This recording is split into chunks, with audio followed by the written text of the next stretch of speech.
महाराष्ट्रातील संत परंपरा ही महाराष्ट्राच्या उद्धारासाठीची एक मोठी चळवळ म्हणून त्याच्याकडे बघता येतं.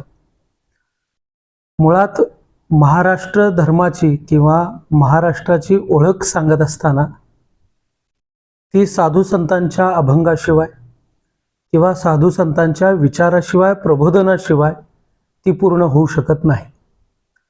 महाराष्ट्राच्या एकूण जनमानसामध्ये संत तुकाराम असतील किंवा संत ज्ञानेश्वर असतील, ज्ञानदेवांचा हरिपाठ आणि तुकोबांचे अभंग हे गावखेड्यातील सगळ्या लोकांच्या मुखात आहेत.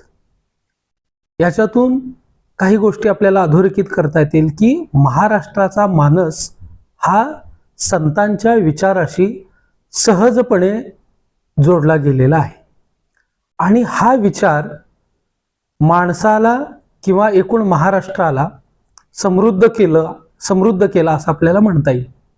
म्हणजे महाराष्ट्राच्या मनाची मशागत करण्याचं जे एक सशक्त, ज्याला आपण ताकद म्हणू, ती ताकद वारकरी संतांच्या तत्वज्ञानामध्ये आहे.